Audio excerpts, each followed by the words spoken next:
All rise, please stand. Oh, yes, this Honorable Superior Court for the County of Wake is now convened and sitting for a special proceeding. You have Judge Brian Collins, Jr., present and presiding. Oh, yes, God save the state and this honorable court. Please be seated. Good afternoon, everyone. Good afternoon, members of the bar. Good afternoon, my boss, Sheriff Rowe. Good afternoon, Madam Clerk. Good afternoon. Your Honor. Thank you very much, Deputy Donnelly. I want to welcome everybody to this special memorial session of the Wake County Superior Court. It's a great honor and a joy for me to be here as we celebrate the lives and careers of our departed colleagues. I want to let everybody know this really is a celebration. The rules of court are relaxed. Feel free to take pictures, move about, to cry, to laugh, to fully participate in this event. And at this time, I'm going to turn the program over to Lenore Hodge, the president of the 10th Judicial District Bar. Good afternoon, everyone. I am Leonore Bailey Hodge, and I'm the president of the 10th Judicial District Bar, where our more than over 6,000 lawyers work daily to advance the administration of justice and enhance the public's understanding of the role of lawyers and the rule of law.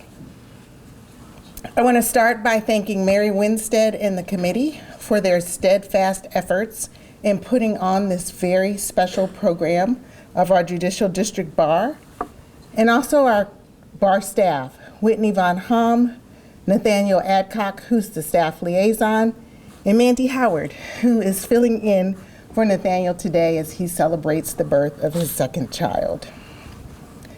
As His Honor noted, this is a very special session of court where we get to celebrate and reflect on the lives of those members we honor today, including a member with whom I practiced law for several years, John Dorsey. To the family and friends of those whom we honor today, on behalf of the 10th Judicial District Bar, I want to thank you for sharing your loved ones with our profession and with the society at large. The 10th Judicial District Bar considers it our privilege to reflect on and celebrate the life of your loved one and their contribution to the legal profession. Thank you. May it please the court. Yes. Thank you, Leonore. Good afternoon, everyone. I am Mary Winstead, and I have the honor of being the chair of the committee that plans and hosts these memorial sessions of court. On behalf of our bar and the members of our committee who are listed on the program, I also want to welcome everyone to this special memorial session of court. Today, we collectively pause. We take time out from the motions and the trials and the business of meting out justice in these courtrooms and all that comes with that to honor and reflect on the lives and careers of 5 attorneys who are no longer with us, but who have each left a legacy we want to honor.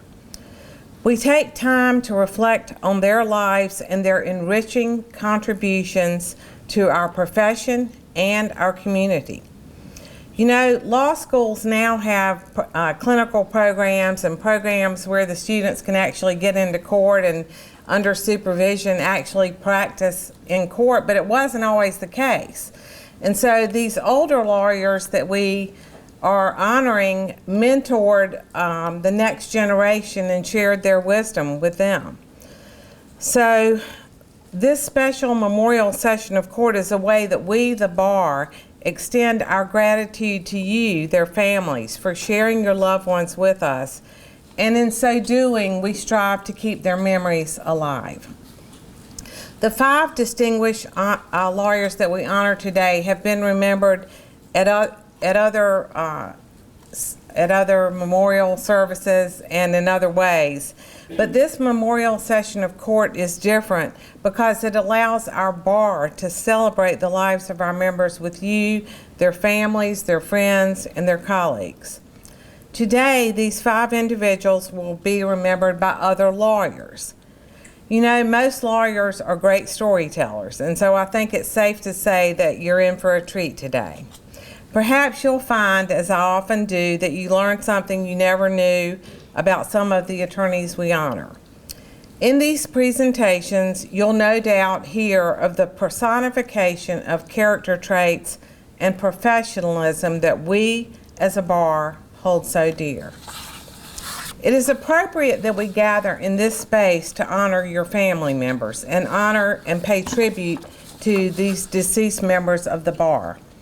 After all, many of your loved ones likely spent as much time with other lawyers and in these courtrooms as they did with you, so it's fitting that we pay them tribute in this special place in this special session of court. Hopefully this will be a welcomed opportunity for reflection and remembrance, as well as a time to share a laugh or two.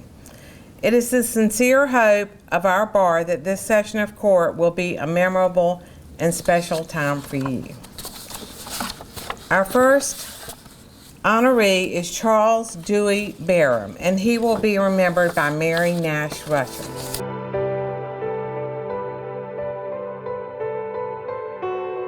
Good afternoon. My name is Mary Nash Rusher. I've been a lawyer in the 10th Judicial District in Wake County for, 41 years. And for most of that time, I'm proud to say that I worked with, and more importantly, was a friend of Charles Dewey Barham, Jr., known to many of us and many of you as Charlie or Red Barham. Charlie died on July 22, 2025, just a few days after his 95th birthday. I'm very humbled to be asked by his family to come speak to you about him. I first met Charlie when I was a freshly minted lawyer at Hunt & Williams doing work for what was then Carolina Power & Light, where Charlie was the general counsel. He was definitely Mr. Barham to me at that point. Although I didn't work with him much because I moved on to a public finance practice, I have spoken with Rose Kenyon, who he hired as one of the associate general counsels at CP&L, and knew him very well. Rose said about Charlie that he always gave excellent and practical advice when needed and elegantly handled complex legal issues. He was a friendly and supportive face on busy and stressful days and had a great perspective on whatever issue was before him, usually delivered with his sharp sense of humor. She described his wit, his keen mind, his charm, and devotion to all that is good, words that ring true for everything that Charlie Barham did. Although I knew Charlie as a lawyer, my real connections with him came through some of the other things that he was passionate about. The first of those is First Baptist Church, where I am a member and where he was a member for more than 75 years. Charlie was a born leader, and he led a number of lay leadership roles at church, including as adult Sunday school lead teacher, deacon, member of the Board of Trustees, and a member of the Finance Committee, among others. He worked with the church through some very difficult decisions, including notably the decision for the church to remain downtown when many of the churches were moving towards the suburbs. I was lucky enough to serve with him on those committees and benefited from his steady and wise counsel, as well as his wry humor.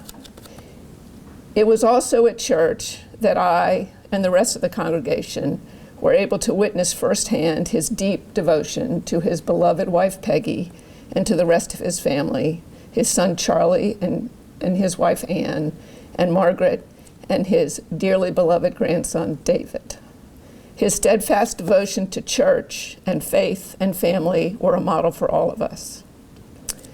Charlie, who was definitely read in YMCA circles, really loved the Y of the Triangle. He grew up going to the Y when it was the building on Hillsborough Street where Barney Fife went for vacations. And he was part of the Y when it started Camp Seagull down at the coast. He talked about being a sailing counselor in the days where the counselors learned about sailing 1 or 2 days before the campers showed up so that they knew what to teach them. He and I bonded over the value of summer camp and our mutual belief that it is a place that helps children and young adults find and be their best selves. Charlie served in many roles at the Y, including being on the board of directors in some capacity for more than 50 years, 10 of those as its chairman. His leadership on the board and his visionary thinking helped expand the footprint of the Y from Hillsborough Street, adding the Cary Y and the Finley Y, which became the beginnings of a regional YMCA serving all areas of the Triangle. I think he would be particularly proud that working with other community leaders, he was part of the decision to launch a We Build People campaign in 1993, which has become one of the most successful YMCA annual campaigns in the country, which allows the Y to fulfill its mission to serve all. I was lucky to be connected to Charlie in all of these arenas and to benefit from his wisdom and his humor and his friendship. In thinking about his life and legacy, what comes to mind for me are the words of Micah 6:8. What does the Lord require of you but to do justice, love kindness, and walk humbly with your God? These words describe the way Charlie Barham approached his life, his work, his faith, the institutions he loved, and the people he encountered every day. In my legal career, there are several lawyers who showed me the kind of lawyer and the kind of person I hoped I could be. Chief amongst them were my dad, the judge I clerked for, and Charlie Barham. I am so lucky that I was able to call him a mentor and a friend and to learn from his wisdom in so many ways. He showed all of us, in all of he did, about justice and kindness and walking humbly. The legal profession, the broader Raleigh community, and everyone who was touched by Charlie Barham are better because of him. Thank you.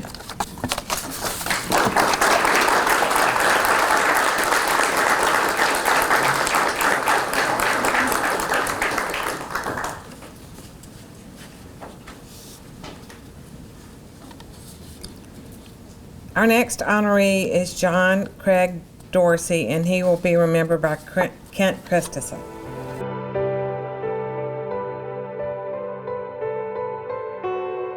John Dorsey was my friend for 60 plus years, and we were fellow members of the Wake County Bar and the North Carolina State Bar. I am very thankful for that friendship, and I'm honored today that I have the opportunity to contribute towards him. And thank you, Suzanne, Hayes, Annie, who's not here, and Leah for giving me that privilege. When I was thinking about my comments, I came across a pin, which you probably can't see very well from here, but it's a pin, another gift from a dear friend. The pin has a circle on it, and within the circle are 4 smaller circles. Each one of those circles stands for a commitment in life. There is the commitment to career, the commitment to community and service, there is the commitment to family, and there is the commitment to self. None of those have priority. They are all equal. And the challenge in life is to honor those commitments in order to leave an appropriate legacy. And more importantly, and as importantly, it is important to keep balance in all of those commitments. And it's difficult to be sufficiently dedicated to any one of those commitments, but to keep them in balance is really a very big challenge in life. All one can do is strive to do their best as life unfolds. John was a striver. He was a dedicated, devoted person. I'd like to speak about him today with those commitments in mind and how he honored those commitments. John practiced law for about 40 years with Manning Fulton, and his specialty was estate and gift, tax planning and probate, and employee benefits. He was one of the go-to attorneys at Manning Fulton for those areas and was recognized in the bar for his mastery of both areas. You might not think of him as a court battler when you look at him there, but he also appeared before the tax court and before the Fourth Circuit Court of Appeals. He enjoyed working, sometimes overly hard, with long days, as many of us attorneys know. And he did have some measure of success, in recognition by the North Carolina Business Magazine as frequently among the legal elite and also as among America's best attorneys, which was published annually. John wasn't one to put much credit on that. He preferred to keep a legacy of absolute devotion to his clients and his client relationships. And in turn, he received a dedication and commitment from his clients. John was also very much committed to service. He was very active in the North Carolina State Bar tax section, where he was a lecturer and leader within that section for many years. He was active throughout his career, both in the tax area and other areas in the bar, and was recognized for his pro bono community service by Business Leader as a high-impact pro bono attorney. There are two particular, I think, noteworthy commitments that he made to public service. One was that he served pro bono as a leader and attorney for the North Carolina State Bar pension plan, and in doing so, he was able to facilitate planning for and funding of retirement for many attorneys across the state. In addition, a noteworthy cause and commitment he made was upon the death of Paul Hale, Detective Paul Hale, who was murdered in the line of business. John did know Paul and his family. He took notice of the hardships that are imposed upon families when first responders lose their life or are otherwise disabled or injured in the course of duty. And he formed the 200 Club of Wake County. He formed it, he was a leader in it, and this was a charitable organization which was intended and did very successfully raise money for the help of not only the Hale family, but other first responders' families over the next 20 years from the formation. He was very adept at getting civic leaders to recognize and give this a high-profile recognition across the county and to raise money. And to this day, there are dollars spent to help first responders' families. He saw a need. He responded to that need with his usual dedication, and that is one of his legacies. He's also was committed to his family. He was a loved father and a loving father. He participated in many fatherly activities such as coaching, Indian guides, and related. But the most important thing John did was to serve as an example to his children, to provide guidance as to character, integrity, and modesty. And in doing so, he and Suzanne raised 3 wonderful children who are now adults and who are now parents. And that character and that legacy lives on. The commitment to self, to me, has 2 prongs. One is try to be the best person that you can be as you interact with people as you go through life. And I think a good way to get perception on that is, what do other people think of you? And so upon John's death, I collected comments, and the comments I collected are as follows. He was described as a true gentleman, a class guy, a hardworking ultimate professional, underlined hardworking, modest, generous, honest, dependable, full of kindness towards others, who brought joy and happiness to his family and friends. This is a true legacy of John Dorsey. And those of us who knew John Dorsey, either as friends, peers, or fellow attorneys, know that these are accurate descriptions of him. He did also have a commitment to self in the sense of having, the idea of joy and pleasure in life. He was a big classic rock fan, endless listening, endless concerts.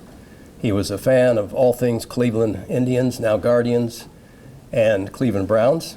He was among the first season ticket holders for the Hurricanes. And then there was this disturbing total commitment to an old Saab automobile, which I could never quite get. And Hayes, you know quite a bit about that. He was also active, just going to the beach. Dogs, Beatles were his favorite. But one thing I want to point out is if you look at this, you think of John as a very mature, serious attorney. I look at that and I see another person. I see a long-haired, shaggy-haired person in the past with a Fu Manchu mustache. And if I can push your imagination a little bit further, I want you to picture a ponytail in the back. Now, caveat here, I never saw that ponytail. I only heard about it. I think it was very short-lived, so I don't want to get carried away with my own imagination. But it does give you a little different picture of John. I think we've all heard the sort of phrase that the joy of the journey is not in the departure or the arrival, but it's in between. It's the joy, the adventure, the relationships that we have during our journeys. John had a good and joyful journey. His journey benefited many of us in the legal profession, many of us in the community, his family, and many of us who were his close friends. I always will remember the gift that John gave me, and that was the character, the modesty, the integrity that I captured in many moments over his life, but that I will remember forever. John died November 14th, 2024, and he had some period of sickness before that and showed grace and courage and acceptance during his last years. He died with one of the greatest gifts that we could all know, and that is of loving others and being loved in return. Thank you.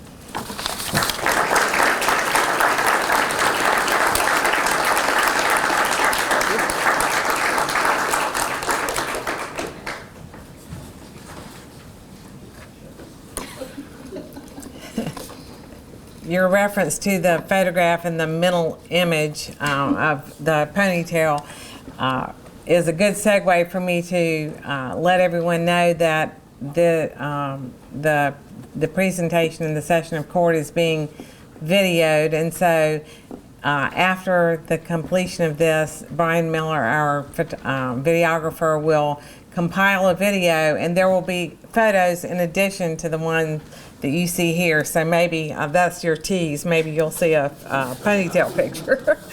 Our next speaker is Mildred Avery-Lewis, and she'll be honoring Anita Davis Pearson.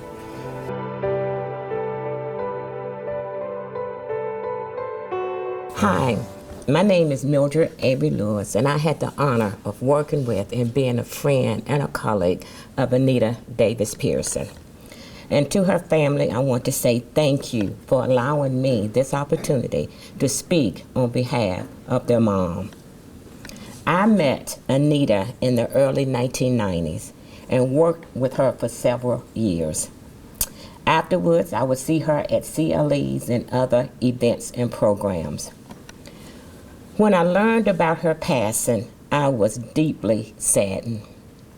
I want to share my thoughts about attorney Anita Davis Pearson in the following ways: as a colleague, as a friend, and through her sorority and community involvement.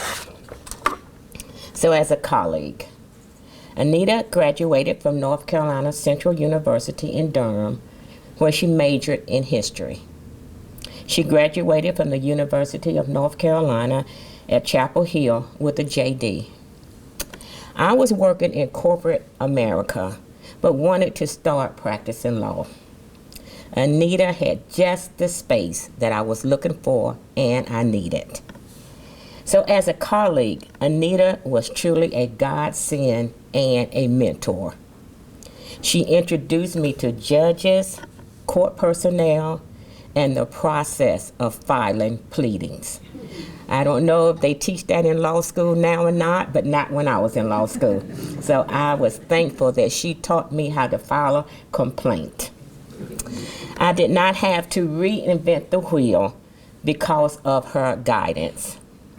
Anita had a presence about her, as you can see in the photo, and I really felt like a true professional when I was in her presence.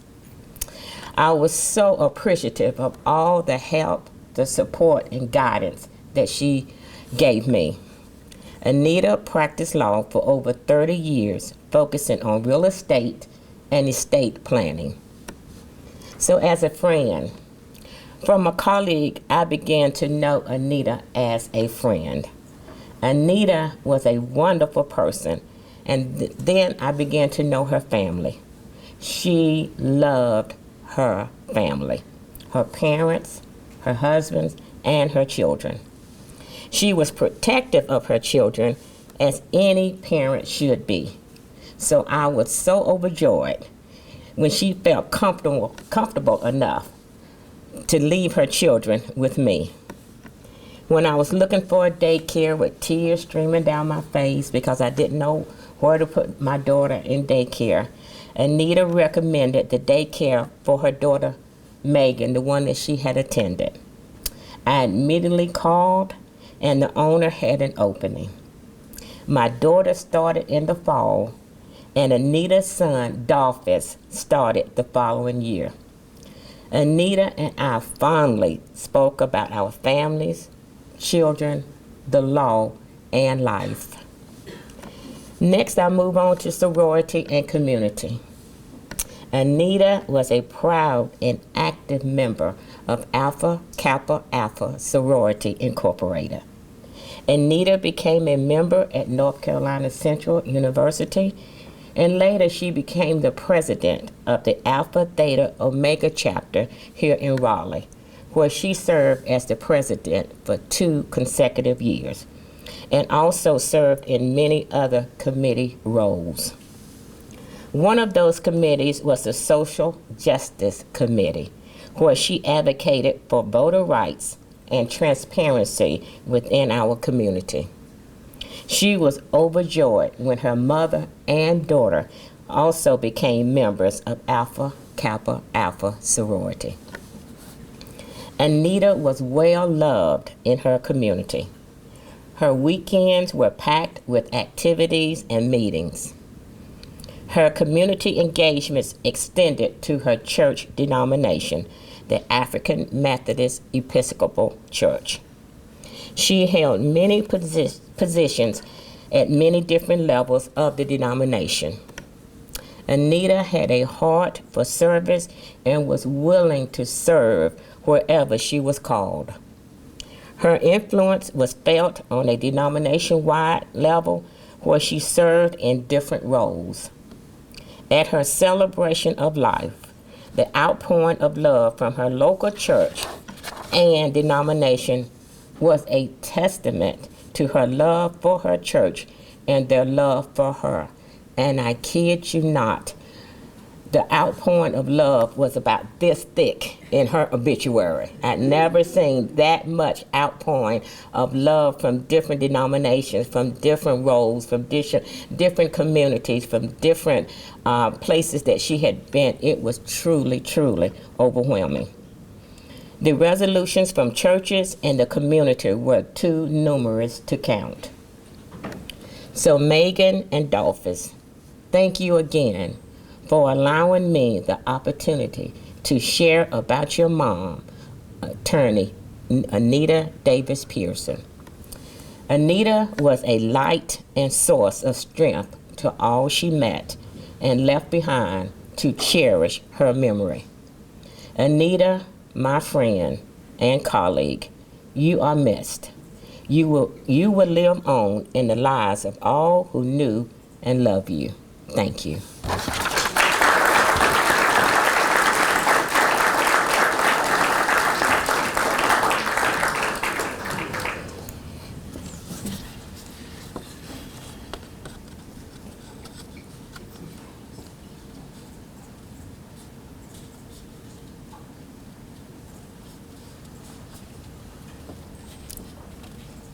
Charles Francis Powers III will be remembered by David W. Long.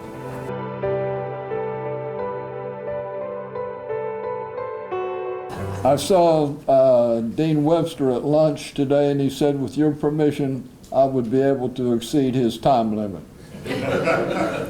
But to get himself held in ignorance.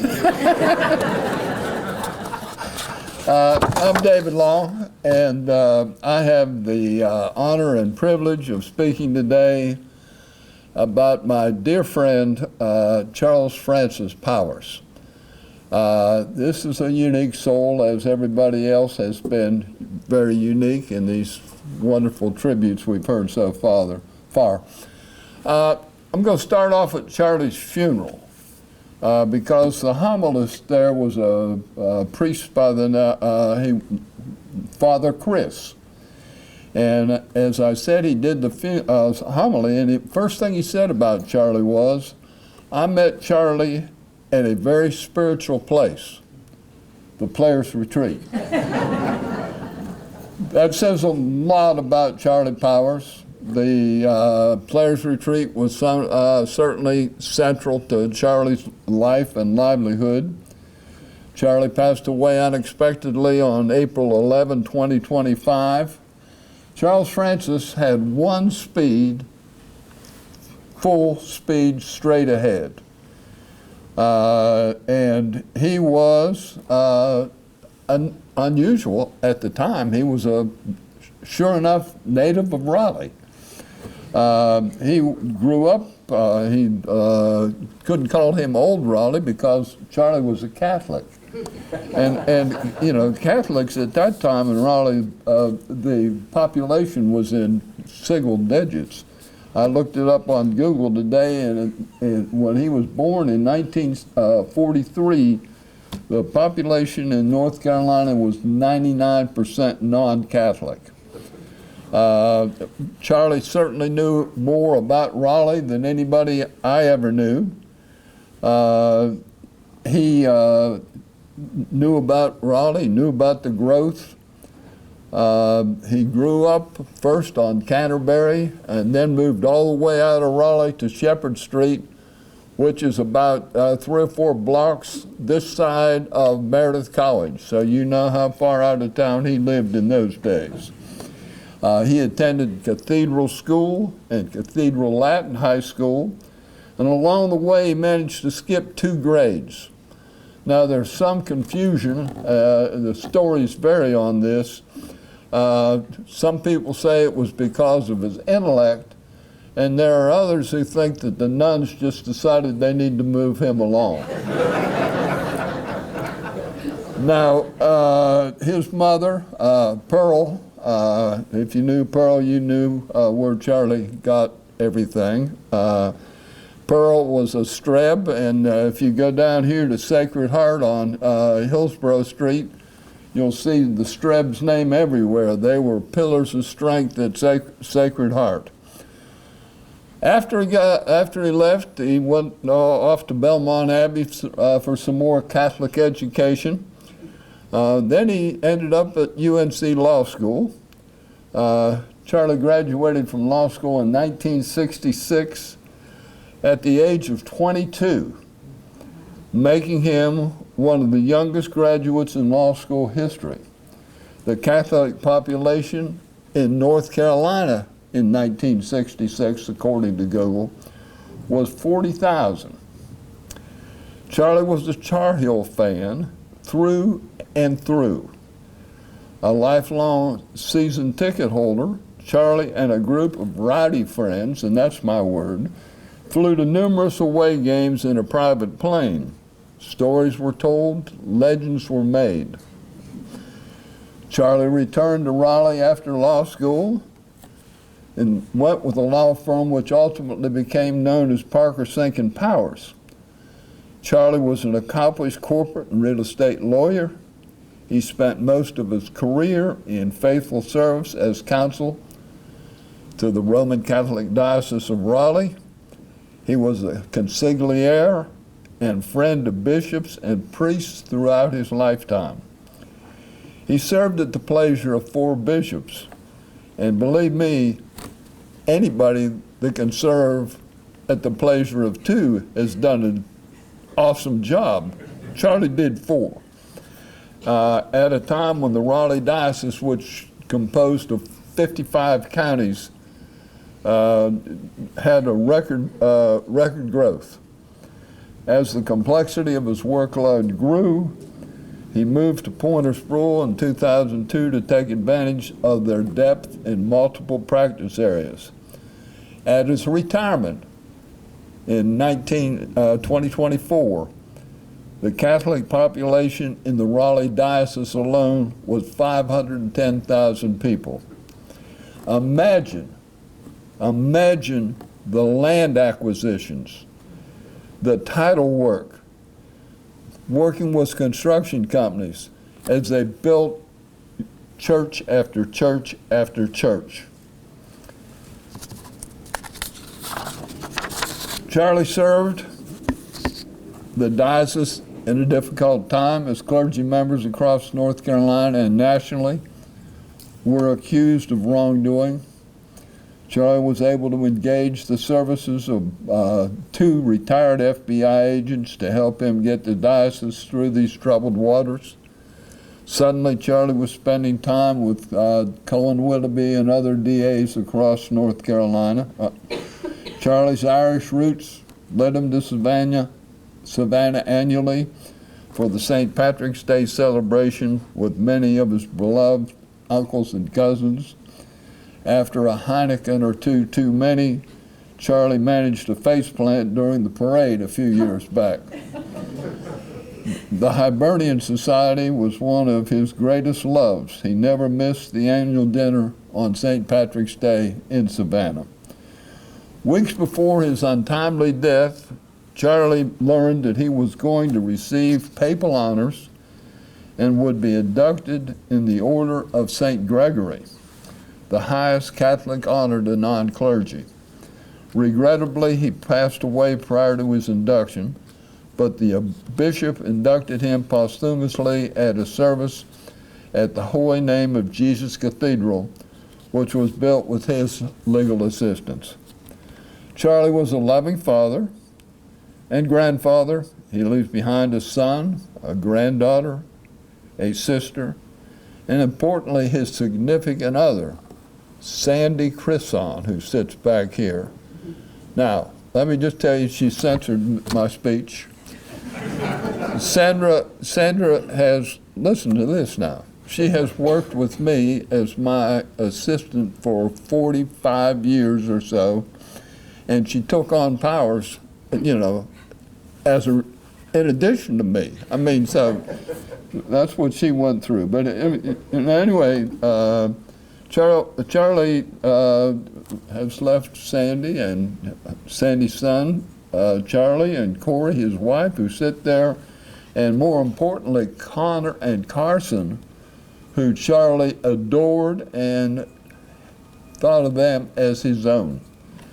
In closing, I would like to tell you that several of us will be adjourning to the PR after this, and we'll invite you to attend, and maybe we'll tell some uncensored stories.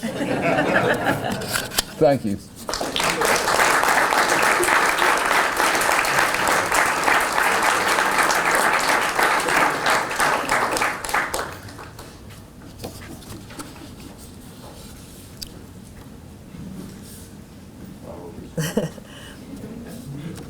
Our final honoree today is Robert Eugene Smith, and he will be presented by Robert Holmes IV.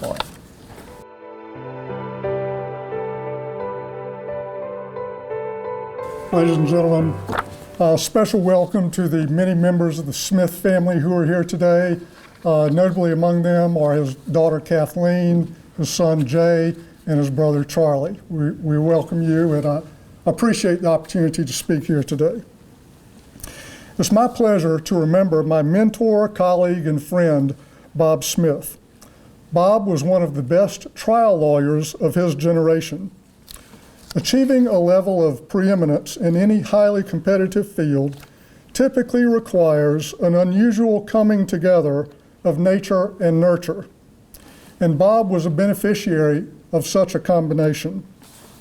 Bob was blessed by nature with unusual intelligence, outstanding athletic ability, and a broadcast quality singing and speaking voice. His sense of humor, social skills, and community spirit were nurtured by a large and loving family focused on hard work and Christian principles as taught by the Methodist Church in Washington, North Carolina. His competitive nature and sense of sportsmanship were honed as a star point guard and quarterback for the Washington High School PAMPAC. His intelligence was nurtured at Duke University and Carolina Law School.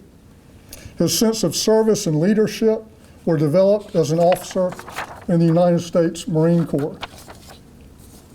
By the time Bob began practicing law in Raleigh, he had the unusual combination of intellectual, ethical, and social skills to become an outstanding trial lawyer, and he did just that over the ensuing decades. On Bob's qualities as a lawyer, I could start and finish by citing one fact. As a young lawyer, Bob was hired by Gene Boyce, who later entrusted all of his insurance defense work to Bob. Those of you who knew Gene know that his legal skills and work ethic were legendary, and he expected nothing short of excellence out of himself and out of those around him.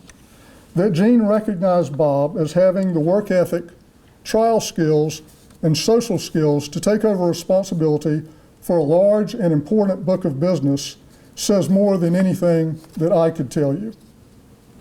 But as I have a few minutes, I'll add some thoughts about Bob's character and qualities as a lawyer that I observed. I was fortunate to work with Bob for about 8 years and to be good friends with him for over 3 decades. Bob was known for his work ethic. He was not a workaholic, but he was definitely on the more productive end of the spectrum. I've been told that while Bob was a partner with the law firm of Boyce, Mitchell, Burns & Smith, young lawyers viewed assignments from Bob with a healthy dose of apprehension, as they knew that much would be expected. But if my experience was representative, the apprehension quickly morphed into an appreciation for a generous mentor who led by example.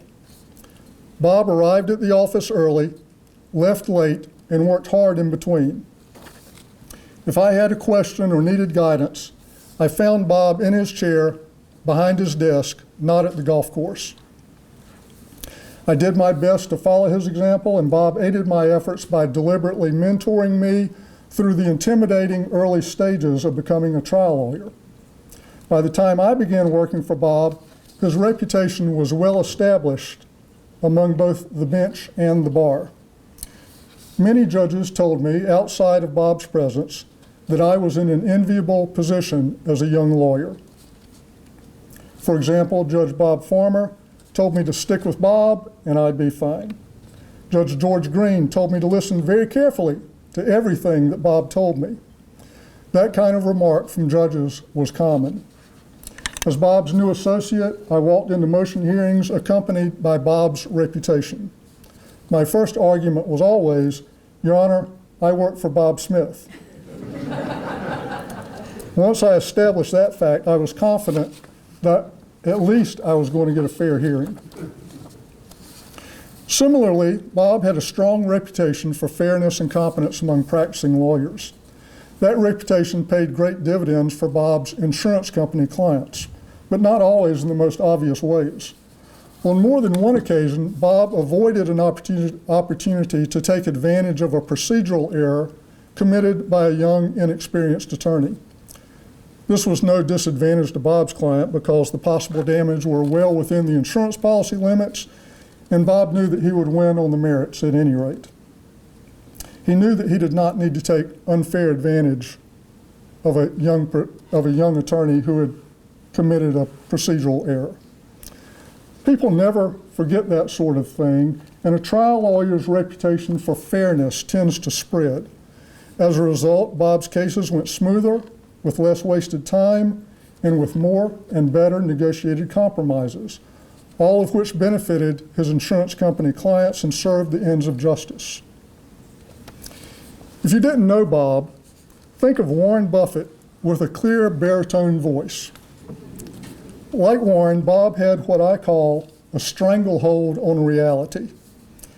In the realm of law, this was reflected in his unique ability to evaluate an insurance claim.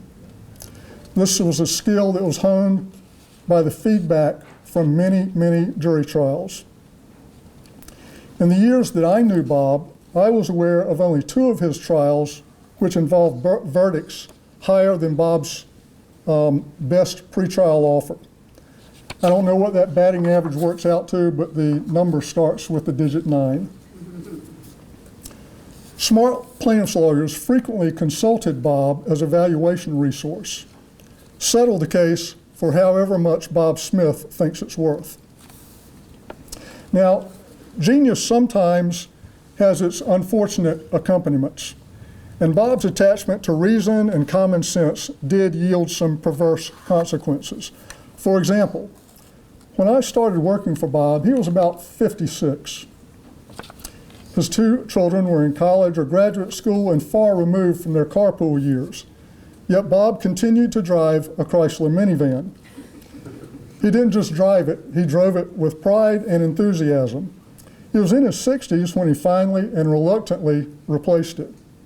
When I dropped by Bob's house to see his new car, I should not have been surprised to see in the driveway a brand new Honda Odyssey minivan. It was just so doggone practical. In his jury trials, Bob's results most likely had a lot to do with his command of the facts, and maybe a little to do with his mellifluous speaking voice. I don't know, but I have to believe that a large part of Bob's uncanny ability to connect with jurors had something to do with his community spirit and outward focus. When he was not working or attending to family matters, he was probably engaging in community fellowship or a charitable pursuit. Bob took me to an untold number of Methodist church dinners, Raleigh Sports Club luncheons, Presbyterian men's breakfasts, and Wake Bar luncheons. Sometimes I felt like I was working for a politician on the campaign trail. And yet he still had time for Wake Bar senior survivors meetings, choir practice, Saturday morning men's tennis, and who knows what else. Bob frequently did pro bono work for folks who found themselves in some sort of legal pickle, and he was devoted to charitable activities, most noticeably to me, Wake Hospice. In addition to frequent routine work for hospice patients, I remember more than one occasion when Bob dropped everything he was doing in the middle of a workday to make an emergency house call on a hospice patient who needed a will. Bob immersed himself in community, and a jury is nothing if not a cross-section of the community. I have to think that that part of Bob's life was integral to his connection with the jury. In closing, Bob Smith was an outstanding trial lawyer, devoted to his family and community, who truly lived and practiced law according to the Golden Rule. Thank you for allowing this opportunity to remember his life and legacy.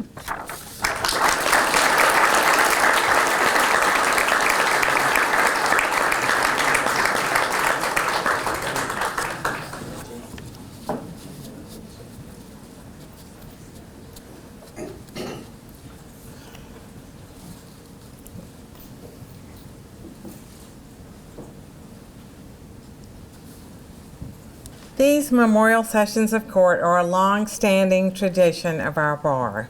Since the first one I ever attended, I can honestly say that I leave here just feeling uplifted and with a spirit of gratitude for our honorees and their contributions to the profession and our community, and this one is no exception.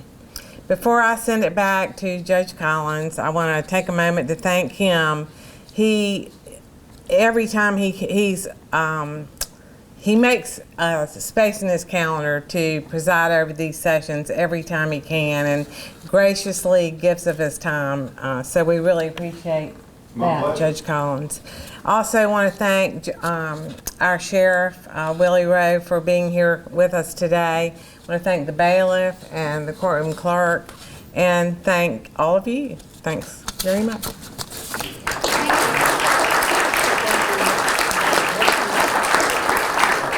Well, the biggest thanks of all goes to our fearless leader, Mary Winstead, who puts all this together. Thank you so much. This courtroom is vacant for the rest of the day. It's nice for us to all get together, and I was at a funeral the other day, and I said, it's a shame that we all have to get together at funerals. Well, this is sort of like a funeral, but it's better. And we're all here, so why don't we just stay around and enjoy each other? Feel free to visit, have a moment with your friends, and thank you all for being here. And thank you for thanking me, Mary, because I don't believe I've ever missed one of these since I became a lawyer. These are very, very important to me, and I always learn something new. And frankly, we honored a couple of people today who I did not realize had passed. So it's hard to keep up with all that. And thank you all for being here. And Deputy Donnelly, would you please adjourn this ceremonial session of the Wake County Superior Court? Signing out. Yes, Your Honor. All rise, please stand. Oh, yes, yes, yes. The Superior Court is now adjourned. Signing out. God save the state, this honorable court. Safe travels, everyone.